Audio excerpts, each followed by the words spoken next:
Social information process theory, a theory developed by Joseph Walter from Cornell University, developed a theory based on relationships created by through computer mediated systems like social networking sites, Facebook, Twitter, Instagram, Snapchat, and, and email, and the list goes on and on.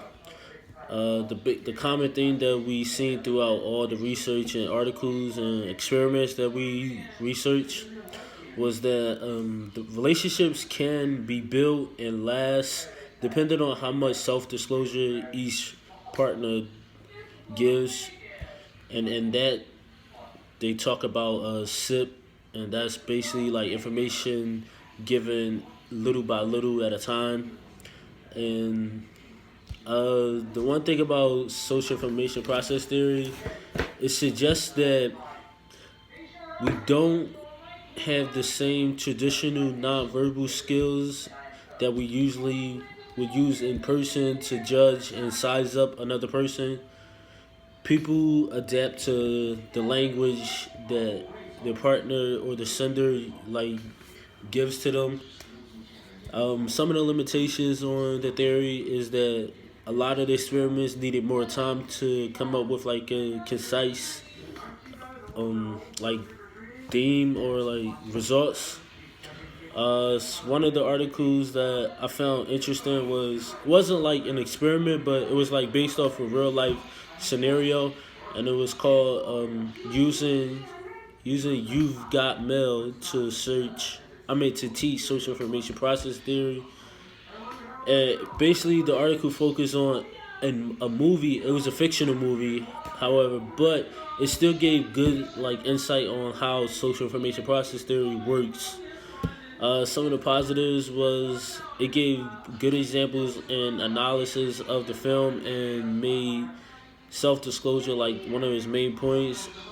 So basically, in this article, it talked about two people who don't know each other but work across the street from each other, and in this film, these two people was meeting over anonymous instant messaging social networking site. I think it was like an email or something. But these two people, they didn't know each other, but they was like rivals in person. Like they hated each other, but yet over instant messaging anonymously, they developed an intimate relationship, and that just shows like how people could develop relationships with people who they don't even know and still have these good relationships. The limitation on that article is that it is fictional, so you can't like really go based off of it, but it still gave like the basic principles of social information process theory. Another article that we saw was self disclosure and liking in computer mediated communications. The focus on that article is about self disclosure through CMC and sharing information, causing the partner to like the other partner more if the information is reciprocal. So basically, like if I'm receiving what I'm dishing out, then I'm gonna like that person more based off of like the languages that they're using and their messages that they're sending to me, and then I'm gonna send it back.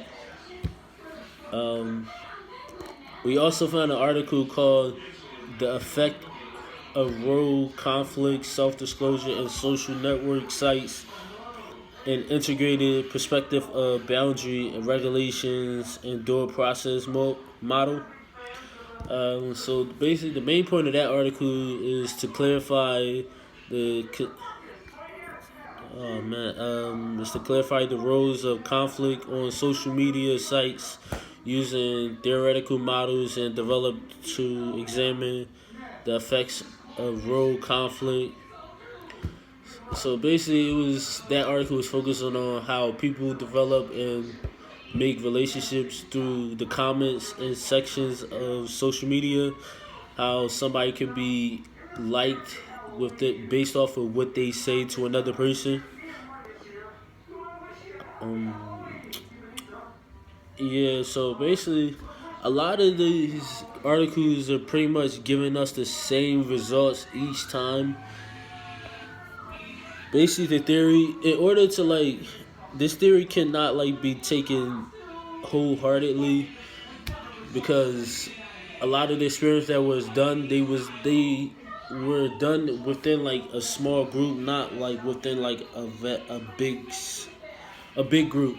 So basically, they had a couple people. They'll have one of the articles had a study done by just Asian people, and there was another one done by a college group, but none of those can be truly taken seriously because not all of that applies to everyone. Even though all the results came back the same, that yes, people can develop relationships through social media and email, yet they're not gonna last if each person is not giving off the same energy, is reciprocating the same type of language that the other person wants to see and wants to receive.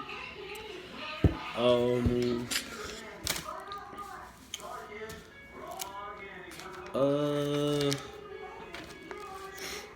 Extended time. But basically, social information process theory can develop relationships through extensive time. The exchange of social information through text only CMC is much slower than it is in person, but yet you can develop these relationships over time, basically. So basically, social information process theory needs time to develop. You can't develop a relationship within a couple texts back and forth through Instagram or Facebook. It needs to be developed over a long period of time. And some people can even create these intimate relationships. And intimate relationships doesn't necessarily mean like a lovers. It could be friendships. It could be people, long lost friends or family that you haven't spoken to in a while. Yeah. So that's pretty much what I have to say on social information process theory.